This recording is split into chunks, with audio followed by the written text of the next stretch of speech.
दोस्तों, कल्पना कीजिए हिमालय की ऊंची चोटियों के बीच बहती एक ऐसी नदी की जिसकी धारा सिर्फ पानी नहीं बल्कि रणनीति, शक्ति और भविष्य की राजनीति को भी अपने साथ बहाकर लाती है। यह वही नदी है जिसे तिब्बत में यारलुंग सांगपो कहा जाता है और भारत में प्रवेश करते ही वह ब्रह्मपुत्र बनकर करोड़ों लोगों की जीवन रेखा बन जाती है। दशकों तक चीन ने इस नदी को एक संभावित हथियार की तरह प्रस्तुत किया। कभी पानी रोकने की आशंका, कभी अचानक छोड़ देने की धमकी, तो कभी मेगा डैम के नाम पर दबाव की रणनीति। पूर्वोत्तर भारत के लिए यह केवल जल का प्रश्न नहीं था, बल्कि अस्तित्व, खेती, आजीविका और राष्ट्रीय सुरक्षा का मुद्दा था। लेकिन इतिहास गवाह है कि जब भी किसी ने भारत को घेरने की कोशिश की है, जवाब शोर से नहीं बल्कि रणनीति से दिया गया है। और इस बार भी कुछ ऐसा ही हुआ। जब बीजिंग अपने तिब्बती पठार पर विशाल बांधों के जरिए जल प्रवाह को नियंत्रित करने की तैयारी में था, तब नई दिल्ली ने चुपचाप एक ऐसी बहुस्तरीय योजना पर काम शुरू कर दिया जिसने पूरे समीकरण को बदल दिया। यह जवाब केवल एक बांध का निर्माण नहीं था,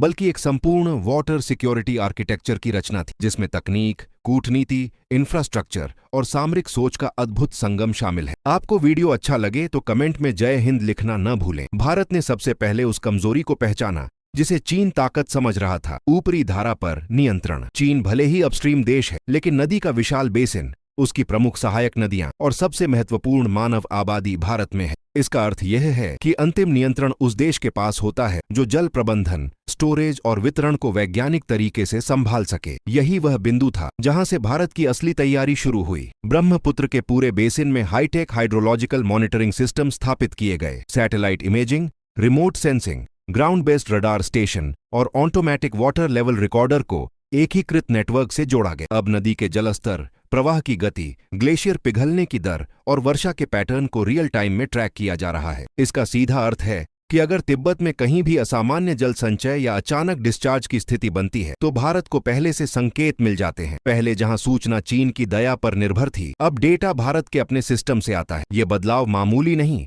बल्कि गेम चेंजर है। इसके साथ ही भारत ने केवल निगरानी पर ही भरोसा नहीं किया, बल्कि स्टोरेज स्ट्रेटजी पर जोर दिया। दशकों तक ब्रह्मपुत्र को उसकी बाढ़ के लिए जाना जाता रहा, लेकिन अब उसी बाढ़ को संसाधन में बदलने की तैयारी है। अरुणाचल प्रदेश और असम में कई माइक्रो और मेगा स्टोरेज प्रोजेक्ट्स की योजना बनाई गई है, जिनका उद्देश्य दोहरा है: सूखे के समय जल उपलब्धता और बाढ़ के समय नियंत्रण। यही वह रणनीतिक सोच है जिसने चीन की संभावित जल धमकी को निष्प्रभावी कर दिया। यदि कभी पानी रोका जाता है तो भारत के पास रिजर्व होगा, यदि अचानक छोड़ा जाता है तो नियंत्रित करने की क्षमता होगी। यह प्रतिक्रिया नहीं बल्कि पूर्व नियोजित प्रतिरोध है, और इस पूरी रणनीति के केंद्र में है अरुणाचल प्रदेश की लोअर दिबांग घाटी में उभरता दिबांग मल्टीपर्पज प्रोजेक्ट। एक ऐसा निर्माण जो केवल कंक्रीट और स्टील का ढांचा नहीं बल्कि भारत की दीर्घकालिक जल सुरक्षा नीति का प्रतीक है। 2880 मेगावाट की प्रस्तावित क्षमता वाला यह प्रोजेक्ट देश के सबसे बड़े हाइड्रो प्रोजेक्ट्स में गिना जाएगा। लगभग 237 मीटर ऊंचा बांध, विशाल जलाशय और बहुसुरंग प्रणाली इसे केवल ऊर्जा उत्पादन केंद्र नहीं बल्कि रणनीतिक बैलेंसिंग पॉइंट बनाती है। इसकी स्टोरेज क्षमता ब्रह्मपुत्र बेसिन के प्रवाह को संतुलित करने में निर्णायक भूमिका निभाएगी। मानसून के दौरान जब असम में बाढ़ का खतरा मंडराता है, तब यही संरचना अतिरिक्त जल को रोककर विनाश को कम करेगी। और यदि अपस्ट्रीम से असामान्य जल छोड़ा जाता है तो यह कुशन का काम करेगी। यही वह बिंदु है जिसने चीन के वर्षों पुराने मनोवैज्ञानिक दबाव को कमजोर कर दिया है, क्योंकि अब समीकरण केवल ऊपर कौन है का नहीं बल्कि तैयार कौन है का है। भारत ने यह स्पष्ट कर दिया है कि जल को हथियार बनाने की किसी भी कोशिश का जवाब तकनीकी दक्षता और बहुस्तरीय सुरक्षा तंत्र से दिया जाएगा। और यही इस नई कहानी की शुरुआत है, जहां डर की जगह डेटा है और धमकी की जगह तैयारी। लेकिन कहानी केवल एक मेगा प्रोजेक्ट या कुछ मॉनिटरिंग स्टेशनों तक सीमित नहीं है। असली बदलाव उस व्यापक सोच में छिपा है जिसके तहत भारत ब्रह्मपुत्र बेसिन को एक स्ट्रेटेजिक इकोनॉमिक कॉरिडोर में बदलने की दिशा में आगे बढ़ रहा है। दिबांग मल्टीपर्पज प्रोजेक्ट को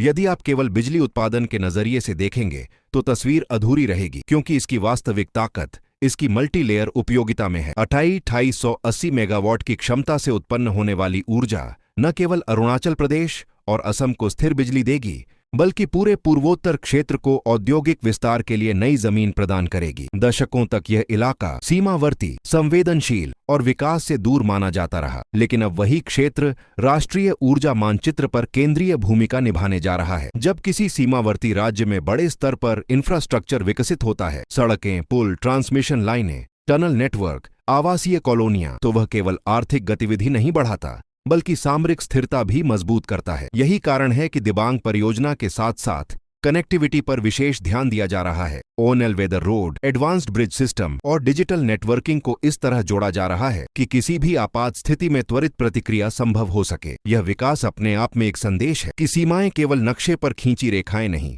बल्कि जीवंत और सशक्त क्षेत्र हैं। इसके साथ ही भारत ने हाइड्रोलॉजिकल डेटा मैनेजमेंट को एक नई दिशा दी है। पहले जहां अपस्ट्रीम डेटा साझा करने को लेकर अनिश्चितता बनी रहती थी, अब भारत ने अपने सैटेलाइट, ड्रोन सर्विलांस और ग्लेशियर मॉनिटरिंग सिस्टम के जरिए स्वतंत्र आकलन की क्षमता विकसित कर ली है। हिमालयी ग्लेशियरों की पिघलने की दर, वर्षा की तीव्रता, तलछट के बहाव और जलाशयों की स्थिति का विश्लेषण आर्टिफिशियल इंटेलिजेंस आधारित मॉडल से किया जा रहा है, जिससे बाढ़ या सूखे की संभावना का पूर्वानुमान पहले से अधिक सटीक हो गया है। यह तकनीकी बढ़त केवल प्राकृतिक आपदा प्रबंधन तक सीमित नहीं, बल्कि कूटनीतिक स्तर पर भी भारत की स्थिति मजबूत करती है, क्योंकि अब किसी भी अंतर्राष्ट्रीय मंच पर भारत तथ्य और आंकड़ों के साथ अपनी बात रख सकता है। दूसरी ओर, स्टोरेज आधारित परियोजनाओं का नेटवर्क ब्रह्मपुत्र को नियंत्रित और संतुलित करने की दीर्घकालिक योजना का हिस्सा है। मानसून के महीनों में जो जल पहले विनाश का कारण बनता था, वही अब नियंत्रित भंडारण के जरिए ऊर्जा और सिंचाई का स्रोत बनेगा। इससे असम के बाढ़ प्रभावित क्षेत्रों में स्थिरता आएगी,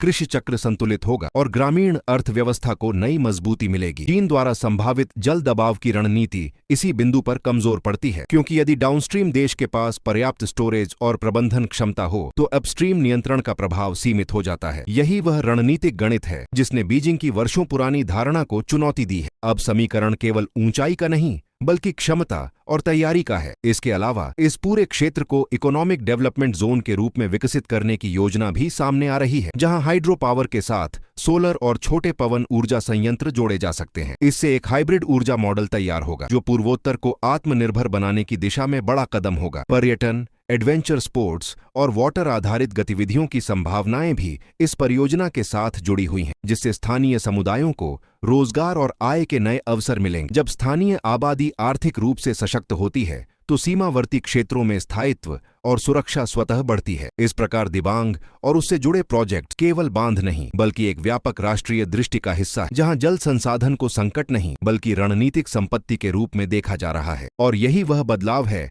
जिसने चीन की उस सोच को चुनौती दी है, जिसमें नदी को दबाव के औजार की तरह प्रस्तुत किया जाता था। अब स्थिति ये है कि यदि कोई जल को हथियार बनाने की कल्पना भी करे, तो उसे पहले भारत की तकनीकी, संरचनात्मक और सामरिक तैयारी का सामना करना होगा। यही वह मौन परिवर्तन है जिसने पूरे परिदृश्य को नई दिशा दे दी है। और अब इस पूरी रणनीति का तीसरा और सबसे महत्वपूर्ण आयाम सामने आता है: कूटनीतिक संतुलन और मनोवैज्ञानिक बढ़त। क्योंकि किसी भी जल संकट या सीमा संबंधी तनाव में केवल इंफ्रास्ट्रक्चर ही निर्णायक नहीं होता, बल्कि अंतर्राष्ट्रीय छवि, डेटा पारदर्शिता और क्षेत्रीय सहयोग भी उतने ही अहम होते हैं। भारत ने पिछले कुछ वर्षों में जिस तरह ब्रह्मपुत्र बेसिन को लेकर अपनी नीति को आकार दिया है, उसमें स्पष्ट रूप से रिस्पॉन्सिव की जगह प्रोएक्टिव दृष्टिकोण दिखाई देता है। अब भारत केवल चीन की चालों पर प्रतिक्रिया देने वाला देश नहीं रहा, बल्कि अपने कदम पहले तय कर रहा है और परिस्थिति को अपने पक्ष में मोड़ रहा है। दिबांग जैसे mega project, real time water intelligence network, glacier monitoring system और स्टोरेज आधारित जल प्रबंधन मॉडल मिलकर एक ऐसा सुरक्षा घेरा तैयार कर रहे हैं, जिससे ब्रह्मपुत्र को हथियार की तरह इस्तेमाल करने की संभावना लगभग निष्प्रभावी हो जाती है। आपको वीडियो अच्छा लगे तो वीडियो को लाइक करना ना भूलें और हमारे चैनल आनंद एजुकेशन 2.0 को सब्सक्राइब करना ना भूलें। जय हिंद, जय भारत।